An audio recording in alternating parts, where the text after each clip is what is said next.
Hi there and good evening to you. Boris Johnson has just arrived in Washington for talks at the White House. He travelled by train from New York and is expected to meet with Vice President Kamala Harris in the course of the next hour. We'll show you those pictures just as soon as we catch sight of them.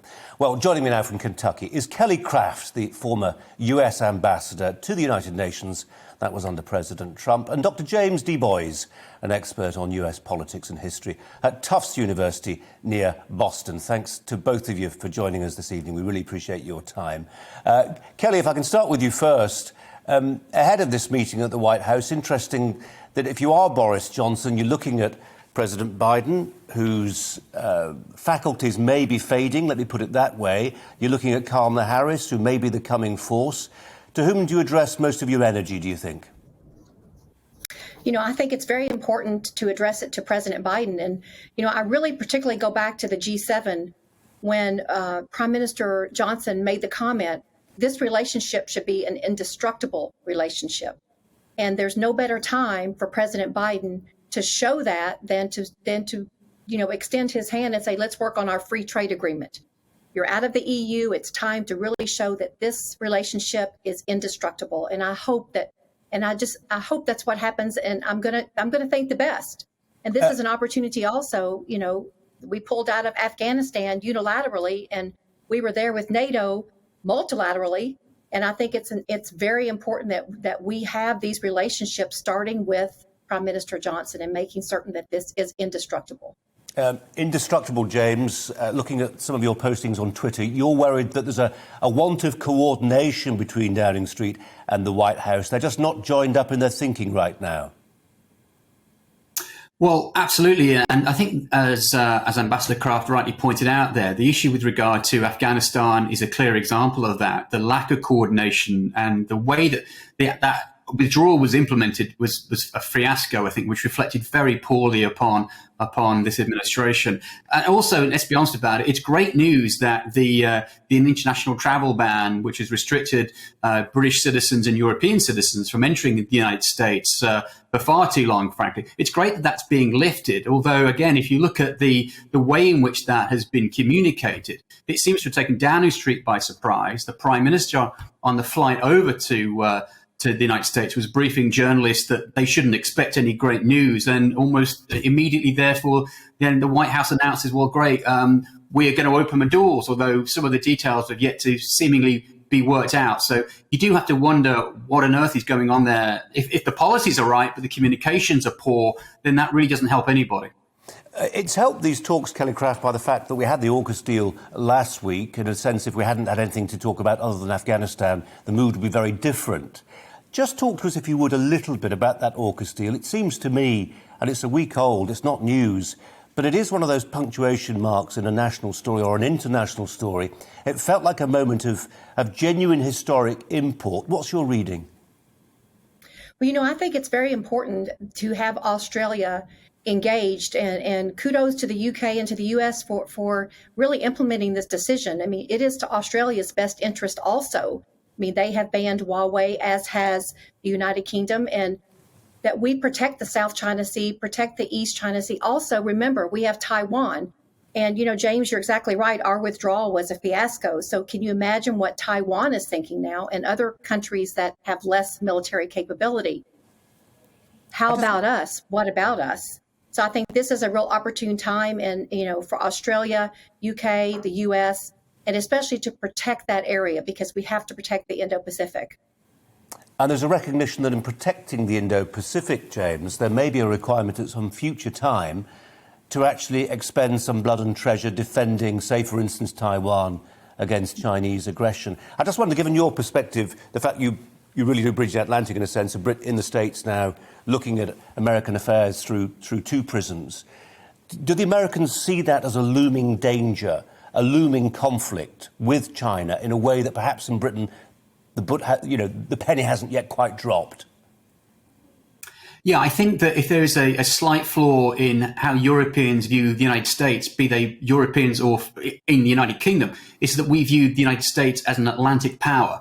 And that is true, but it's also not true, because America, the United States, obviously is also a Pacific power. And it's something which is given far too little attention in Europe. if you look at the way and the direction of US grand strategy over basically since Bill Clinton was in office, there has been, efforts to re-engage in the Pacific. People talked about Obama's pivot to the Pacific. That, of course, was driven in large part by Secretary of State Hillary Clinton, who, of course, was also replicating something which her husband had attempted in his first year as president. He didn't come to Europe, of course, until the beginning of the second year of his presidency. So the looming conflict with China, which, of course, nobody wants, but many people think it might be inevitable, is something which you can see the US putting building blocks in place to address. This deal with Australia is the latest in a long line. There were troops, of course, deployed to the continent under Barack Obama. So this really is, I think, a direction of travel which we all better get used to. Kelly Craft, can I just pick your brain really in relation to President Trump, who you served at the UN for a couple of years? We've got this meeting, Boris Johnson, Joe Biden. We know these are people who trade in real politics. They're professional politicians. They know that they speak on behalf of their countries. They mustn't let any idle prejudices or opinions they formed about somebody's ideological problems get in the way of things. However, it has to be true if you are Joe Biden, you're looking at Boris Johnson, you may be thinking about Brexit, you're thinking about the kind words that Boris Johnson has uttered before about Donald Trump. It will be in the back of his mind. I think that Donald Trump and the Prime Minister both shared that energetic, charismatic, just tell it like it is attitude. And, as we're going into this meeting in November, I think that's very important. If you look at the way our 3.5 trillion is all about the new Green Deal, and you look at your electricity rates in the United Kingdom and how they have just skyrocketed, I think that it's really important that the Prime Minister kind of takes a little bit of a seat back and remembers that President Trump wanted to put people back to work in the United States. And I know that Prime Minister Johnson feels the same way coming out of COVID, and you can't do that if you don't have low-cost energy, low-cost electricity to be able to attract trade deals. And so I'm very anxious to see about the conversation. I hope that it really is focused on the free trade deal because it's a win-win for both of us.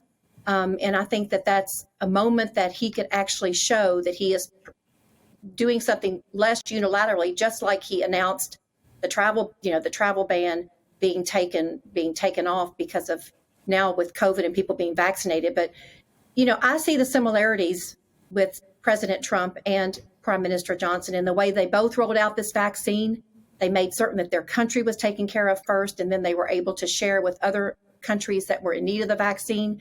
So I see a lot of similarities, and I know that just from working along with Dame Karen Pierce, who was the ambassador when I was there, and then Ambassador Woodward, you have two fantastic representatives, especially if you think of the way China at the United Nations and the way that the UK and the US worked on the third committee together. I'm very concerned that the UN is going from the war on Uyghurs to the war on weather. And we have to hold the United Nations accountable for human rights issues, more so than the weather.